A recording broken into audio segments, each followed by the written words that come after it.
So today I am in a beautiful park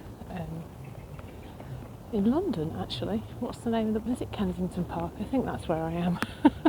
Not so good on my bearings in London, obviously. And I really want to talk about boundaries.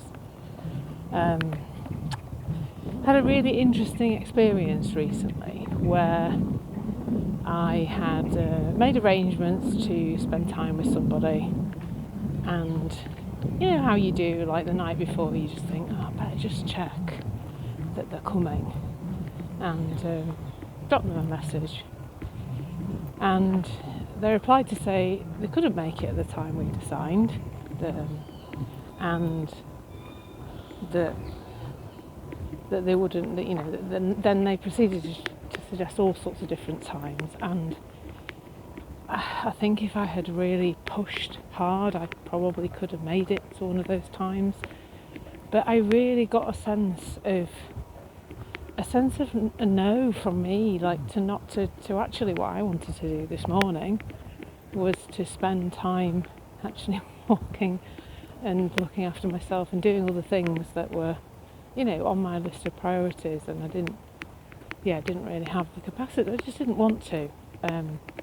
Now I think as I was observing myself in this circumstance, I got this sense that I would have, in the past, definitely have, you know, run myself ragged probably to make it happen, and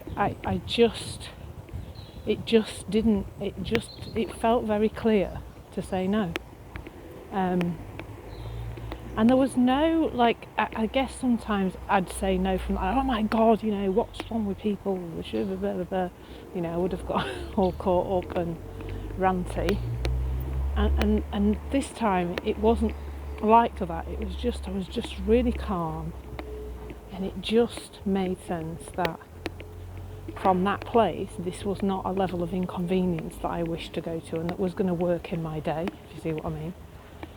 So I think I've seen lots and lots of content about boundaries over time, and much of it is very I don't even know what the right word. The word militant is coming to mind. That's not quite the right word, but it's very strict, and it's all about like setting something that is absolutely concrete and not changeable. Like, I will always say no to this person about that, or I will always say no to this particular circumstance, or whatever it is. And that's not where I'm pointing to, really, because if you think about that, like, it's like anything that we come across in this self-development field, where, you know, we make something rigid, or we make something a rule, or we make something a particular tool or whatever. The issue with that is that we don't have that presence, I think. That the presence isn't there. Like, you know, what's happened with this situation I'm describing, well, you know, another time I might go, do you know what, that's what I'd like to do. I'd like to meet this person. I'd like to turn my day upside down so that I can meet them. But it just didn't make sense in that circumstance. And what I noticed about the decision making process, and I think this is what I'm saying about, like, if we make everything very strict and rigid, that it's almost like that we're then not making a decision in the present moment. We're making a decision based on this very rigid set of boundaries that we've created. And for me, this is going back to this thing that I think is what this kind of conversation I have with my clients is about, is that it's about subtractive psychology. And by that I mean that we're not going to add more rules, more regulations, more the right way to do things, or more rigidity, more things to remember really into our system, because that is not going to help us to live our life from a place of flow and just checking I'm not lost.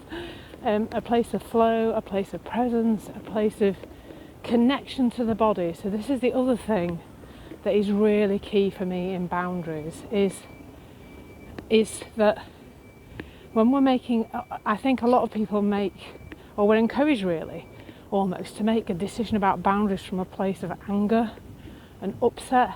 Like, you know, when we're upset with somebody, right, I'm never going to do whatever it is for that person again. I'm never going to meet with that person again. Or I'm never, you know, like we make it and we notice, well, we do if we're in the body, we notice that there's some sense of discomfort in the body or tension in the body. It just, we notice and it feels off. And I think that's really useful to see when we're making any decision really, whether it's about boundaries or anything else, that, you know, what does the body feel like? And this morning, I'll be honest, I had an initial ranty moment, you know, like you do, initial sort of ranty moment about, oh no, do you know, I've planned this diary time and blah blah blah, and then sort of, yeah, once that had passed, and I fell back into that space of calm, and I just let myself settle, you know, noticing in the body, how does the body feel? Then it still made sense to say no. It still made sense from that place of calm. I'm seeing more and more that if I'm making a decision from a place of, let's just call it not calm in the body, those decisions just tend to be a bit rubbish really.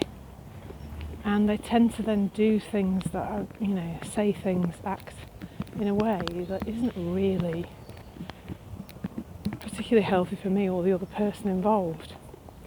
So, fairly short one this morning.